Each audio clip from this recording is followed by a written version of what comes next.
Bonsoir à tous, bienvenue dans Market. On fait le point sur l'actualité des marchés financiers avec notre expert Mathias Cotting. Bonsoir Mathias. Bonsoir Nasrat. La dernière fois qu'on s'est vu, il y a un mois, on a parlé évidemment de la guerre, des taux qui montent. Qu'est-ce qui a changé depuis?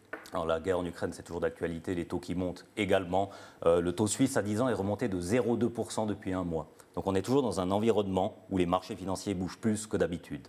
Et l'impact direct de la guerre sur les marchés financiers? Alors, le jour de l'invasion, le 24 février, ça a été 4-5% de baisse. Les sanctions, ça prolonge la baisse. Et finalement, donc, on a le point bas le 8 mars. Depuis le 8 mars, les marchés vont rebondir, notamment en raison de visibilité, de discussions entre les belligérants.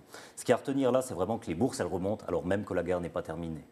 Et il y a beaucoup de dictons en bourse. Et il y a un vieil adage qui dit « acheter au son du canon ».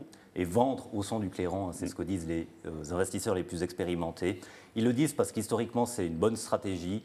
Par exemple, le 11 septembre 2001 ou en 1990, lorsque l'Irak envahit le Koweït, c'était des bonnes choses à faire. En 2022, vu d'aujourd'hui, c'était également une bonne chose d'acheter au son du canon.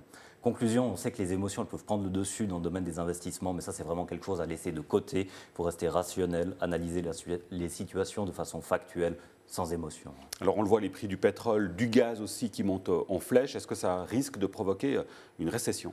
Alors, une récession, je pense que c'est peu probable. Premièrement, parce que l'économie, à fin février, avant la guerre, elle était dans une forme olympique. Et ça, c'est quelque chose qui va nous aider à digérer le choc de la hausse des prix de l'énergie. Ensuite, aujourd'hui, on parle beaucoup de choc pétrolier, comme on a vécu dans les années 70, par exemple. La différence entre l'économie d'aujourd'hui et celle des années 70, c'est que l'économie elle est beaucoup moins dépendante aux énergies fossiles. Donc, l'impact sera moindre. Concrètement, on pense que l'impact sur la croissance mondiale, ça sera de perdre un demi-point à 1 point de croissance en moins. Par contre, l'impact sera très fort au niveau de l'inflation. Alors justement, quel est ce niveau d'inflation?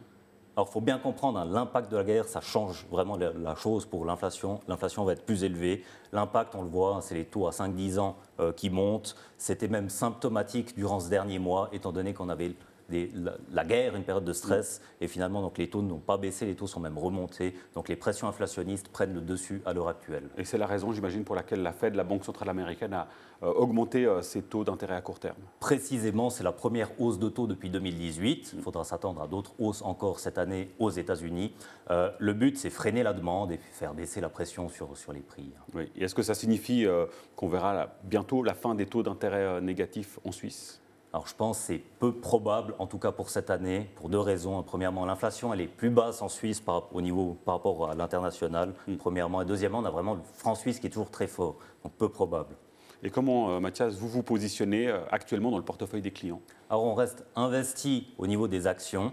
On pense que le pic des tensions, surtout au niveau économique, on l'a passé, donc c'est derrière nous. Ensuite, on détient peu d'obligations dans les portefeuilles. Ce n'est pas très intéressant dans le contexte actuel inflationniste.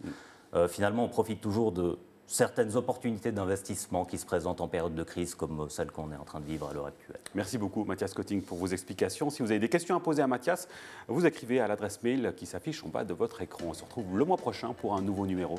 À bientôt. Ciao.